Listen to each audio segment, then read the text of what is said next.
Live again. I tried this a few other times and something happens with the audio. I don't know what's going on, but we'll see what happens here. I don't do that many lives. This is probably my third or fourth live. And if you don't know, I make knives full time. My name's Matt Wojnowski, ML Knives. If you're just finding me on YouTube, just wanted to come out here and show you a little bit of what I'm doing here in the shop this morning. Today I'm working on different knife handles. This one being the short survivalist. Just wanted to explain a little bit what I was doing. These are all knives that have been worked on a belt previously, just to rough shape these handles, get them to a certain point.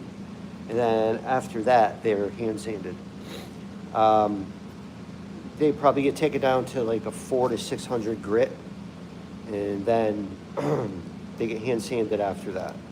So after that, they go to 120, which I have here in my hand.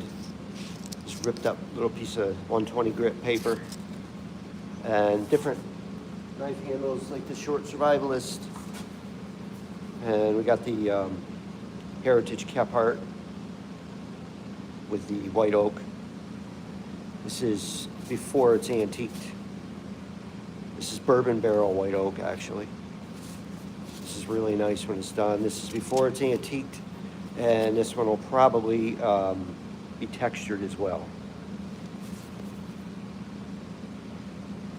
So they go from 120 grit, each are hand sanded from 120 grit all the way up to, I believe, 600, then smoothed out after that to make them even finer. They get hand buffed, hand oiled. You know, everything is hand worked. Now these have about a hair over 1/8 inch spine. And you can see the short survivalist also has file worked thumb stops up here. Has the steel butt, exposed butt. The lanyard hole right here will have leather in it. Spear point style blade. Nice little blade design. This will eventually be a one-off, be up on the website. I call these the cheese and veg knives, veg and cheese knives, because they're really thin. I don't see why you couldn't use this for skinning out as well. They're really nice designs. This has roasted maple on it, which is actually like, this is all natural color. And then once this is all sanded and smoothed out, if you put oil on this stuff, it's really nice. It's like a chocolate color. If you're looking at this here and wondering what is this about, this is just tape, paper towel. This is to protect the blade, protect your hand when you're sanding. It's you know, just a thing to protect the protection. I didn't mention on the short survivalist what this was here. That's black walnut before it's aged, and this one has double steel pins instead of brass. This is how this one was ordered.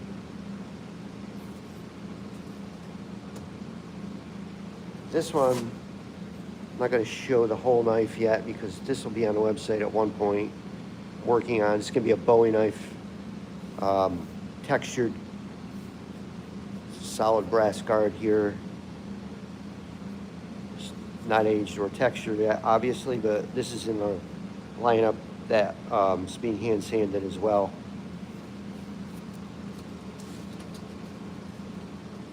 So 120 grit. I just take a paper towel, nothing too fancy or elaborate here, but this is how I've been doing it for years when I get to the hand standing stage. So I just got a piece of foam here.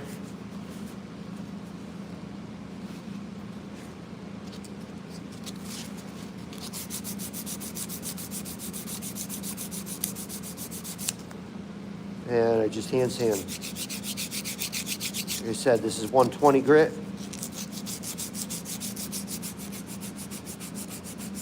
And work each grit by hand. Now, yeah, I know there's ways to do this on a belt. You can finish all these by hand, just with belts. I like to work all these by hand because to me it gives a better final finish.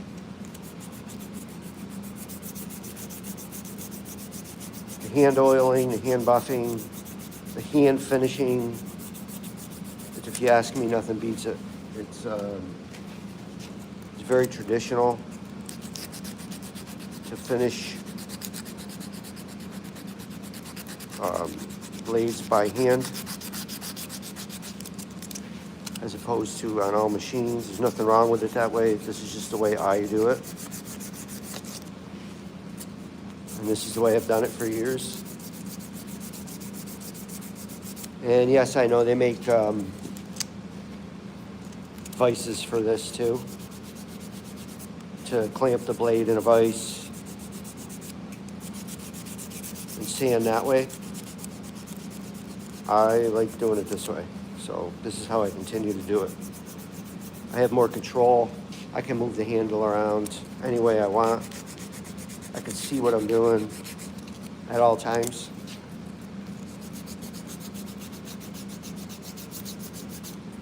And I got a little light over here that you really can't see.